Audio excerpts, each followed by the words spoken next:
Hay cosas que los abuelos se llevan a la tumba sin contarle a nadie. Secretos que parecen dormidos mientras ellos viven, pero que en el momento en que mueren empiezan a despertar. Esta es la historia de una de esas cosas, de una deuda que un hombre hizo en vida y que sus nietos pagaron sin haberla pedido, sin haberla firmado, sin saber siquiera que existía. Me la contó el hijo menor de esa familia, un hombre ya entrado en años cuando yo lo conocí, con la voz tranquila de quien ha tenido mucho tiempo para digerir lo que vivió. Me la contó sentado en el corredor de su casa, mirando hacia el potrero, como si todavía esperara ver algo salir de entre los árboles del fondo. Esta es su historia, y la de su familia, y la del jinete que llegaba a las 12 de la noche desde las montañas, y que nadie, en todos los años que estuvo llegando, se atrevió a mirar de frente hasta que uno lo hizo. El apellido de esta familia era Barragán. Vivían en un rancho que quedaba al pie de una sierra, en una zona donde las montañas se ven desde cualquier parte, y donde de noche, cuando hay silencio, uno puede escuchar cosas que bajan de ellas sin saber exactamente qué son. El patriarca de la familia, el abuelo, se llamaba Fulgencio Barragán. Había muerto 15 años antes de que empezara lo que voy a contar, a los 82 años, en su cama, sin dar mayores explicaciones de nada. Era el tipo de hombre que la gente del campo llama cerrado. No hablaba de su pasado, no contaba historias de cuando era joven, no respondía preguntas sobre cómo había conseguido la tierra que tenía.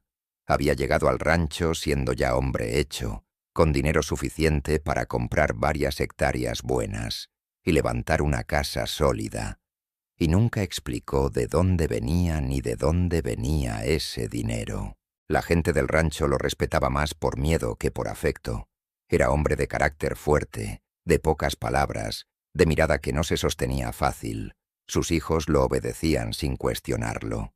Su esposa, doña Refugio, era callada como él, pero por razones distintas. Ella callaba porque así la había enseñado él. Fulgencio tuvo 4 hijos varones. El mayor, Rosendo, se quedó a vivir en el rancho y heredó la mayor parte de la tierra. Los otros 3 se dispersaron a diferentes ranchos y poblados de la región, pero no demasiado lejos.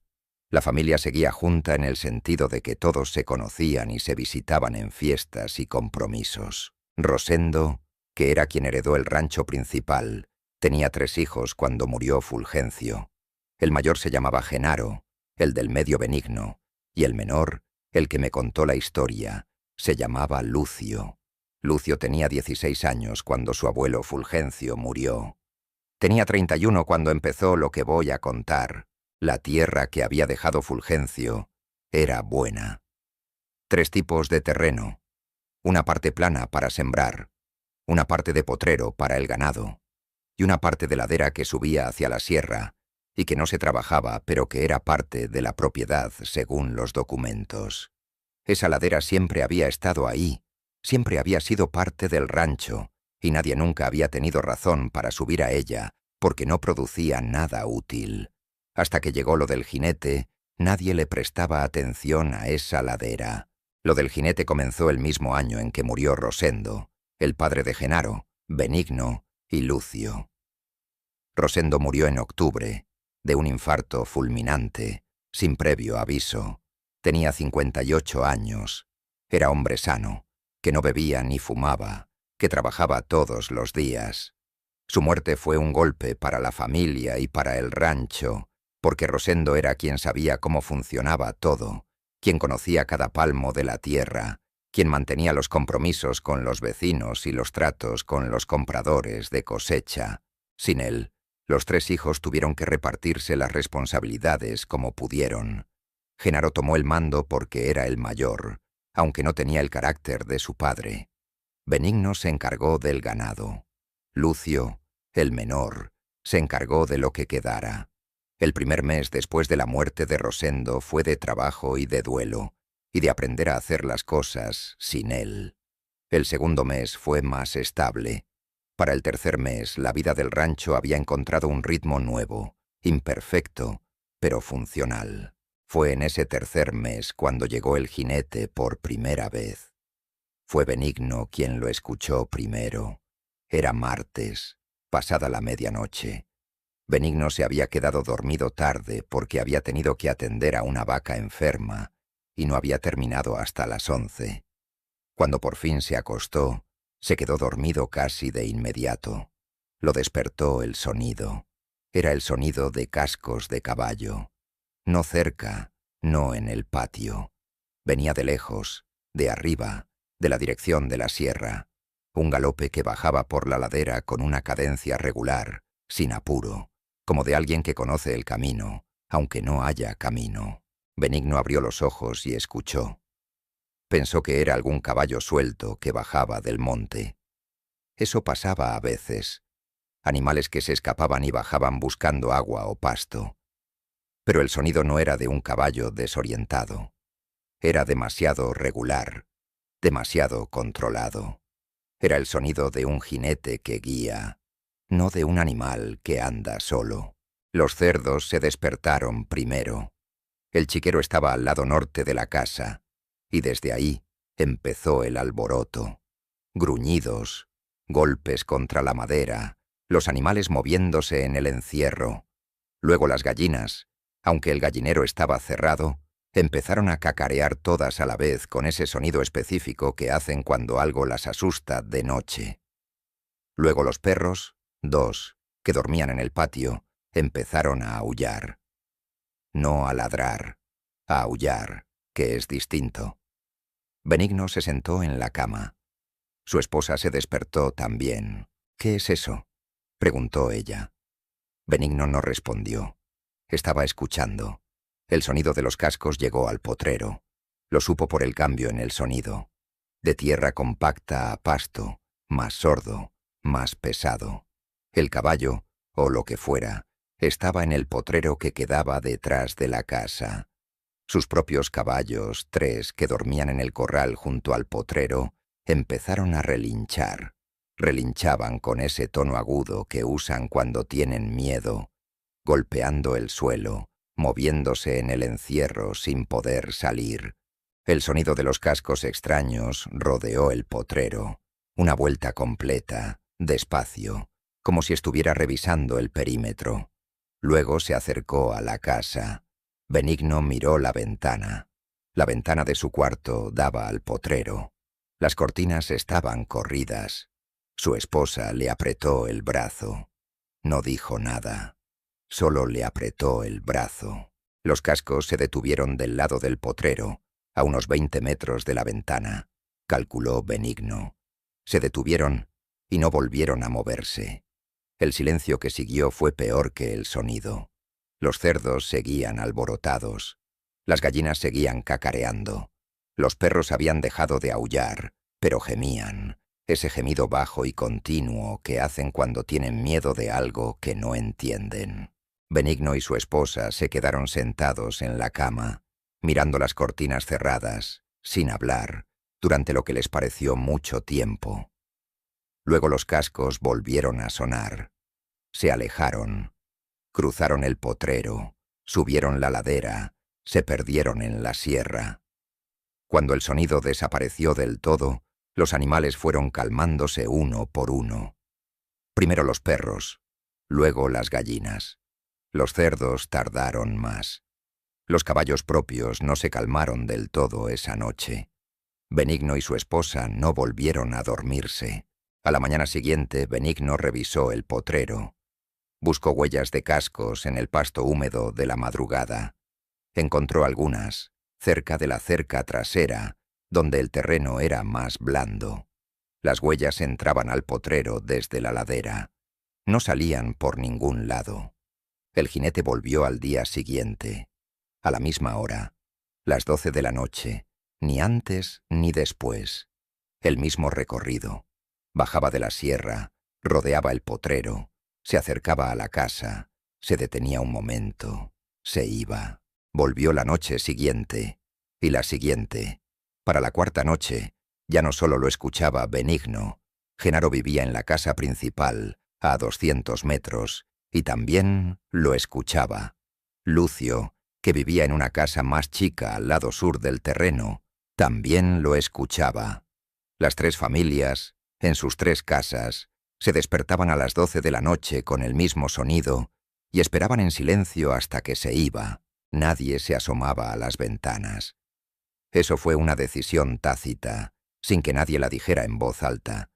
Simplemente nadie lo hacía, quizás porque los animales que sí podían ver reaccionaban así, quizás porque algo en el sonido mismo, en el paso de esos cascos y en el silencio que lo acompañaba, le decía al cuerpo que no había que mirar. El rancho entero empezó a saberlo. Los vecinos preguntaban por qué escuchaban a los animales de los Barragán alborotarse cada medianoche. Los tres hermanos no sabían qué decirles.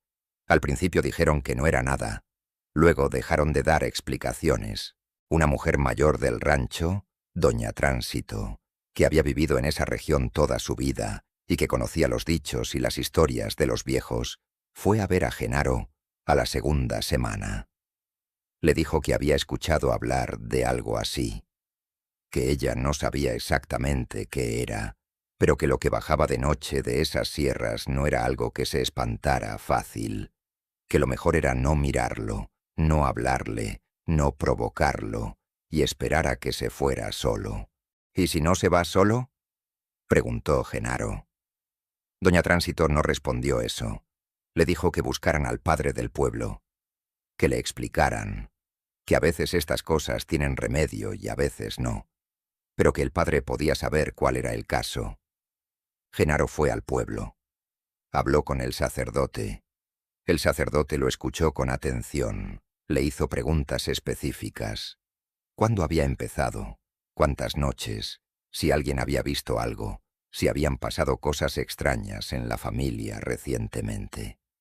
Cuando Genaro mencionó la muerte de su padre Rosendo, el sacerdote se detuvo. ¿Cuándo murió su padre? En octubre, dijo Genaro. Hace 3 meses. ¿Y el jinete empezó cuándo? Genaro calculó. 3 semanas después de que enterramos a mi papá, dijo. El sacerdote escribió algo en un papel. Luego miró a Genaro. ¿Su abuelo, el que fundó el rancho, les dejó algo explicado sobre la tierra? ¿Sobre cómo la consiguió? ¿Sobre compromisos que hubiera adquirido? Genaro dijo que no, que su abuelo era hombre de pocas palabras y que nunca habló de eso. El sacerdote asintió despacio.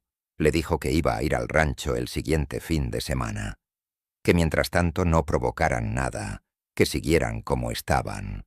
Genaro regresó al rancho y les contó a sus hermanos lo que el sacerdote había preguntado. Los tres se miraron. ¿Tú crees que el abuelo hizo algo?, preguntó Lucio.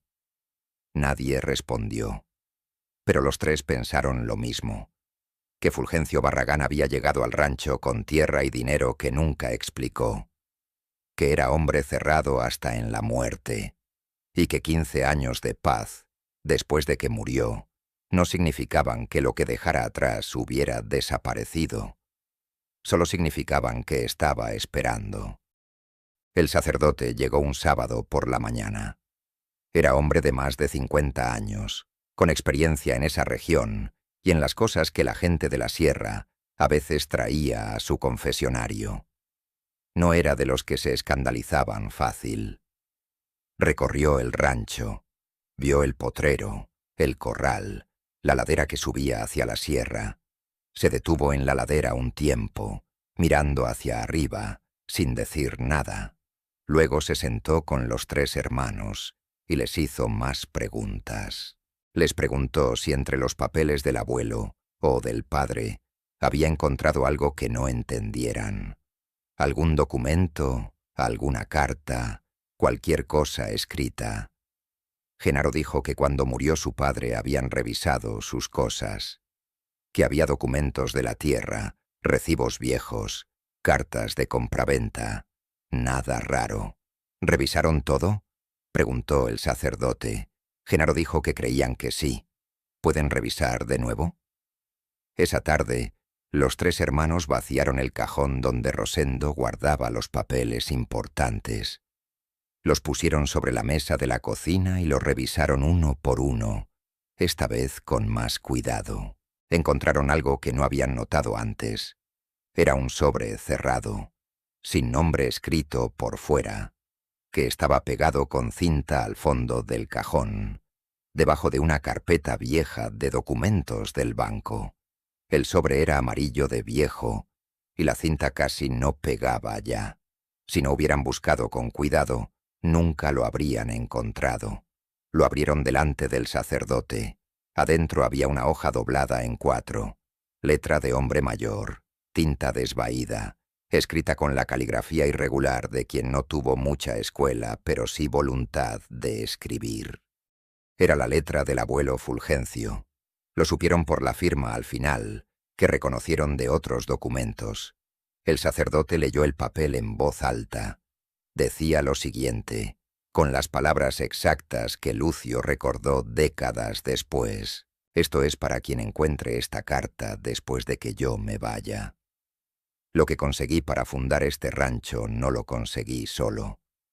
Hice un trato en la sierra del lado norte cuando tenía 30 años. El que me prestó ayuda me pidió a cambio el uso de la tierra de la ladera por el tiempo que yo viviera, y que cuando yo muriera la deuda pasara a mis hijos, y de mis hijos a los suyos, hasta que alguien de la familia subiera a la ladera y cerrara el trato de frente. Nunca tuve el valor de subir. Que Dios me perdone. El que sube tiene que subir solo, de noche, y tiene que llevar devuelto lo que yo recibí. Yo recibí una bolsa con monedas de oro que usé para comprar la tierra. Las monedas las enterré bajo la piedra grande que está en la esquina noreste del potrero. Quien suba tiene que llevar esas monedas y dejarlas en la cima de la ladera y decir en voz alta que la deuda está saldada. Si nadie lo hace, el que prestó seguirá viniendo a cobrar hasta que no quede nadie de esta familia en este rancho. El sacerdote terminó de leer. Dobló el papel con cuidado y lo puso sobre la mesa. Los tres hermanos no dijeron nada durante un momento. Fue Lucio el que habló primero. ¿Quién es el que prestó?, preguntó, aunque ya sabía la respuesta. El sacerdote lo miró. Su abuelo no lo escribe, dijo. Pero lo que baja de esa sierra a medianoche no es un hombre ni un animal. Y el trato que describe no es el tipo de trato que hace un hombre con otro hombre. Benigno preguntó si había otra opción, además de subir. El sacerdote tardó en responder. Podrían irse del rancho, dijo. Vender la tierra y no volver. Tal vez el que viene a cobrar cobra la tierra si no hay nadie a quien cobrarle otra cosa. Tal vez. ¿Y si no? El sacerdote no respondió eso. Esa misma tarde, antes de que oscureciera, los tres hermanos fueron a la esquina noreste del potrero. La piedra grande estaba ahí, como siempre había estado, sin que nadie le hubiera prestado atención particular. Era una piedra plana, de unos 80 centímetros de largo, parcialmente enterrada en el suelo del potrero. Tardaron 20 minutos en moverla. Era más pesada de lo que parecía. Debajo, en la tierra oscura y húmeda, había una bolsa de cuero, pequeña, del tamaño de un puño cerrado, atada con una correa de cuero duro que ya estaba reseca y cuarteada por el tiempo. La abrieron. Adentro había monedas de oro, 12 piezas, redondas, del tamaño de una moneda corriente, pero más gruesas y más pesadas. En una cara tenía grabado algo que ninguno de los tres reconoció. No era una imagen de ningún santo ni de ningún gobernante que supieran identificar. Era una figura que no supieron describir bien, excepto que Lucio dijo que parecía una persona sentada, con algo en la cabeza que podría haber sido cuernos, o podría haber sido una corona, y con los brazos extendidos hacia adelante. El sacerdote, que los había acompañado, miró las monedas sin tocarlas. «No las toque nadie más», dijo. «Vuelvan a ponerlas en la bolsa». Lo hicieron. El sacerdote bendijo la bolsa. Luego dijo que el siguiente paso era decidir quién subía. Esa noche los tres hermanos hablaron. La conversación fue larga y difícil. Genaro, el mayor, dijo que debía subir él porque era el jefe de la familia. Benigno dijo que no, que Genaro tenía hijos pequeños y que si algo salía mal, sus hijos quedarían sin padre. Lucio, el menor, dijo que subiría él porque era soltero y no tenía hijos. Los otros dos se negaron. Dijeron que precisamente por eso, por ser el menor, no debía ser él. La discusión duró hasta la medianoche. A las 12 en punto, el jinete llegó. Los tres hermanos lo escucharon sentados en la cocina, con la bolsa de monedas sobre la mesa entre ellos. El sonido de los cascos bajando de la sierra, cruzando el potrero, rodeando las casas. Los animales alborotados, los perros aullando, los caballos propios relinchando de miedo. Y entonces pasó algo que no había pasado antes. El sonido se detuvo frente a la cocina, no en el potrero, no a 20 metros, frente a la puerta de la cocina, a 2 metros, del otro lado de la madera. Los tres hermanos se quedaron paralizados. La vela que tenían encendida en la mesa parpadeó sin que hubiera viento. Nadie habló. Nadie se movió. Afuera, el caballo resoplaba. Se podía escuchar su respiración, pesada, regular. Y algo más. Un olor que entró por las rendijas de la puerta. Un olor a tierra quemada y a azufre que ninguno de los tres olvidaría el resto de su vida. Duraron así 3 o 4 minutos. Luego los cascos se alejaron. Esa noche, sin que nadie lo dijera explícitamente, los tres supieron que el tiempo se estaba terminando. A la mañana siguiente, Lucio fue a ver al sacerdote solo, sin sus hermanos. Le dijo que iba a subir él, que la decisión estaba tomada y que no quería que nadie tratara de convencerlo de lo contrario. El sacerdote lo miró durante un momento. Luego asintió. Le dijo cómo debía hacerlo. Le dijo que tenía que subir solo, de noche, llevando la bolsa con las monedas. Que tenía que subir sin detenerse, sin mirar atrás, sin responder si algo le hablaba en el camino. Que cuando llegara a la cima de la ladera, tenía que poner la bolsa en el suelo, decir en voz alta que la deuda estaba saldada y luego bajar sin voltear. «¿Cuándo?», preguntó Lucio. «Esta noche», dijo el sacerdote. «A las 11, para que llegue a la cima antes de las 12». El sacerdote le dio un escapulario, le enseñó una oración específica que tenía que repetir mientras subía, y le dijo que cuando bajara, fuera directo a la iglesia sin pasar por el rancho, que él lo estaría esperando. Lucio pasó el día trabajando. No le dijo a sus hermanos lo que había decidido hasta la tarde, cuando ya no podían hacer nada para detenerlo. Genaro se enojó. Dijo que era su responsabilidad como mayor. Lucio le dijo que precisamente por eso él no iba a dejarle ese cargo, que Genaro tenía hijos y él no, y que eso era lo que importaba. Benigno no dijo nada. Solo lo abrazó. A las 10:30 de la noche, Lucio tomó la bolsa con las monedas, se colgó el escapulario y salió al potrero. La ladera empezaba donde terminaba el potrero, del lado norte. Había una cerca de alambre que marcaba el límite de la tierra trabajada, y más allá empezaba la subida. Pasto seco, piedras, arbustos espinosos, sin camino visible. Lucio cruzó la cerca. La noche era clara. Había luna, no llena, pero suficiente para ver el terreno. Las botas encontraban la piedra y el pasto seco con cada paso. Lucio subía despacio, cuidando los pies, con la bolsa apretada en la mano izquierda y el escapulario en la mano derecha. Rezó la oración que le había enseñado el sacerdote. La rezó en voz baja, continua, como instrucción de no interrumpir. Era una oración que no reconocía exactamente. No era ninguna de las oraciones que había aprendido de niño, pero el sacerdote se la había hecho repetir varias veces, hasta que la supo de memoria. Los primeros 20 minutos fueron tranquilos. La ladera subía de manera regular, sin barrancos ni tramos imposibles. El rancho quedaba cada vez más abajo y más pequeño. Las luces de las ventanas de las casas de sus hermanos se veían como puntos amarillos en la oscuridad del potrero. A los 25 minutos escuchó el sonido. No venía de abajo, de la dirección del rancho. Venía de arriba, de la cima de la ladera. El sonido de cascos, igual al que escuchaban todas las noches, pero esta vez acercándose a él desde arriba.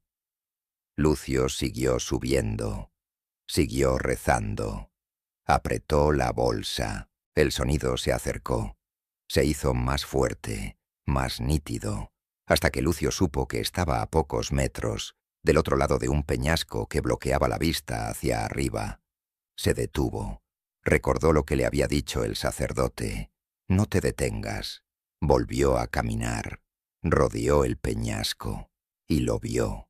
Estaba parado en el terreno plano que había justo del otro lado del peñasco. No en la cima todavía, sino en una explanada a mitad de la ladera, donde la tierra se aplanaba antes de volver a subir. El caballo era negro. Negro completo, sin ninguna mancha, del tipo de negro que no es solo color, sino ausencia de luz. No reflejaba la luna, aunque la luna estaba arriba. Los ojos del animal brillaban rojo, no como los ojos de un caballo que reflejan la luz de noche, sino con luz propia, fija, sin parpadear. El jinete estaba montado, quieto. Vestía ropa oscura, sombrero de ala ancha, botas de montar. A esa distancia, unos 15 metros, Lucio no podía ver su cara. La sombra del sombrero la cubría. El caballo no se movió cuando Lucio apareció. El jinete tampoco. Lucio se detuvo. Estaba respirando fuerte del esfuerzo de la subida, pero trató de controlarlo. Rezó un momento más. Luego dejó de rezar porque necesitaba hablar. «Vengo a saldar la deuda», dijo. Su voz sonó más pequeña de lo que hubiera querido en el silencio de la sierra. El jinete no respondió, ni se movió. Lucio extendió la mano con la bolsa de monedas. «Lo que recibió mi abuelo está aquí», dijo. «Las 12 monedas. Completas. La deuda queda saldada con esta familia». El silencio duró varios segundos. Luego el jinete habló. Era una voz que Lucio no pudo describir bien después. No era voz de hombre ni de animal. Era una voz que parecía venir de adentro de la cabeza, no de afuera. Como si las palabras se formaran directamente en el pensamiento sin pasar por el aire. «La deuda no se paga con las monedas», dijo esa voz. Lucio sintió el estómago caerse.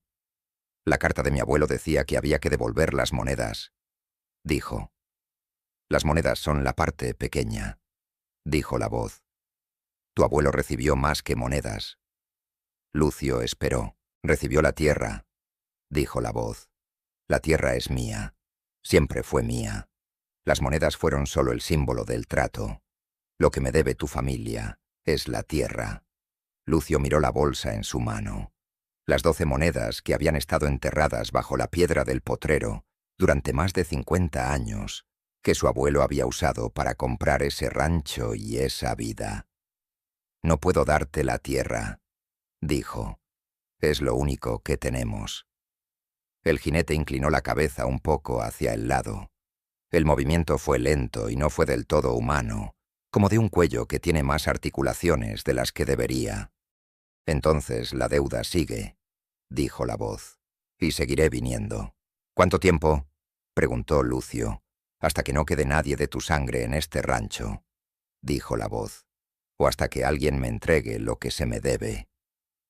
Lucio miró al jinete, miró el caballo con los ojos rojos, pensó en sus hermanos, en sus sobrinos, en el rancho que su abuelo había construido con un trato que nunca debió hacer. Luego preguntó algo que no había planeado preguntar. «¿Hay otra forma de saldar esto que no sea la tierra?» El jinete quedó completamente quieto. El silencio duró tanto que Lucio pensó que no iba a responder. Luego habló. Lo que dijo el jinete fue esto. «Hay una cosa que vale lo que vale la tierra», dijo. «Si me la entregas, el trato queda cerrado y esta familia no me verá más». «¿Qué cosa?», preguntó Lucio. «Los años que te quedan», dijo la voz. Lucio no entendió de inmediato. La voz continuó. «No tu vida ahora, lo que te queda por vivir a partir de esta noche. Me lo entregas y cambias lo que le queda de tiempo a esta familia por lo que te queda a ti». Lucio pensó en lo que eso significaba. Pensó rápido, con la claridad que a veces da el miedo. «Le estás diciendo que me voy a morir esta noche», dijo. «Te estoy diciendo que si aceptas, tu tiempo termina pronto y el de tu familia no termina nunca», respondió la voz. «Si no aceptas, tu tiempo y el de todos los tuyos se va acortando cada noche que paso por ese rancho». «¿Cuánto se acorta? No lo voy a medir para ti». Lucio miró hacia abajo, hacia las luces amarillas de las ventanas de sus hermanos. Pensó en Genaro y sus hijos. Pensó en Benigno y los suyos. Pensó que él no tenía hijos, que no tenía esposa, que era el más solo de los tres. Pensó en su abuelo Fulgencio, que había hecho el primer trato sin decirle nada a nadie, que se había llevado el secreto a la tumba, que había dejado a sus hijos y a sus nietos cargando con algo que no sabían que cargaban. «No voy a hacer otro trato», dijo Lucio. El jinete no volvió. Lucio fue a contarle al sacerdote lo que había pasado en la ladera. El sacerdote lo escuchó todo. Cuando Lucio terminó, el sacerdote se quedó callado un momento. Luego dijo: «Lo que hiciste fue arriesgado». «Lo sé», dijo Lucio. «Podría no haber funcionado». «Lo sé», repitió Lucio. «¿Por qué creíste que iba a funcionar?» Lucio pensó en la respuesta antes de darla, porque si lo que quería era engañarnos para quedarse con algo más, no le iba a dar la oportunidad, dijo. Y porque si la deuda era real, devolver lo que se debía tenía que ser suficiente. No hay trato justo que no se cierre cuando se devuelve lo recibido. Y si el trato no era justo, entonces era mentira, y las mentiras se caen cuando las nombras. El sacerdote asintió lentamente. «¿Y si hubiera sido mentira de principio a fin?», preguntó. «¿Y si hubiera seguido viniendo de todas formas?». Lucio encogió los hombros. «Entonces seguíamos igual que antes», dijo. «Pero al menos no habría hecho otro trato». El sacerdote no dijo más al respecto. Hubo una cosa más que pasó ese año, y que Lucio consideraba parte de la misma historia, aunque no supiera bien cómo explicar la conexión. 3 meses después de la noche en la ladera, Lucio fue a trabajar la tierra de la ladera por primera vez. No la parte baja, sino el tramo medio, el que quedaba arriba de la cerca del potrero. Quería saber si la tierra servía para algo. La tierra era buena, mejor que la del fondo del rancho, oscura, húmeda aunque no hubiera llovido en semanas, suelta, el tipo de tierra que los campesinos llaman tierra viva. Lucio sembró maíz en una parte y frijol en otra. Esa temporada, esa parcela produjo más que todo el resto del rancho junto. No supo si eso era parte del cierre de la deuda, o si era solo suerte, o si la tierra siempre había sido buena, y nadie lo había notado por el miedo. Nunca lo supo con certeza. Lo que sí supo, lo que siempre dijo cuando contaba la historia, era que en esa ladera nunca más se escucharon cascos a medianoche, y que las monedas de oro, las 12 piezas con la figura que no pudo identificar, nunca aparecieron de nuevo, ni en la ladera ni en ningún otro lugar del rancho, como si alguien las hubiera recogido. Eso fue lo que me contó Lucio Barragán esa tarde, mientras miraba el potrero desde el corredor de su casa. Cuando terminó de hablar, se quedó en silencio un momento. Luego me preguntó si creía lo que me había contado. Le dije que sí. Me miró con una expresión que no era satisfacción exactamente. Era más bien alivio, como si llevar esa historia dentro durante tantos años pesara, y contársela a alguien que la creyera aligerara algo. «Hay una sola cosa que nunca le conté a nadie», me dijo después. «¿Cuál?», le pregunté. «Cuando el jinete se fue esa noche», me dijo, subiendo hacia la cima, Justo antes de que desapareciera entre la oscuridad, me pareció que se volteó a verme. ¿Y qué vio? La cara, dijo Lucio. Por primera vez vi la cara del jinete. Desde lejos, no más un momento, antes de que la oscuridad lo tapara. ¿Cómo era? Pregunté. Se quedó callado varios segundos. Era la cara de mi abuelo, dijo. La cara de Fulgencio Barragán, igualita a como aparece en la única foto que tenemos de él. No dijo más. Y yo no le pregunté más. Hay preguntas que es mejor no hacer. Y hay respuestas que es mejor no escuchar en voz alta, porque una vez dichas, ya no se pueden guardar. ¿Qué parte de esta historia te dejó pensando? Cuéntame en los comentarios. Y si en tu familia hay una historia parecida, de algo que un abuelo dejó sin resolver y que llegó a cobrar lo suyo, cuéntamela.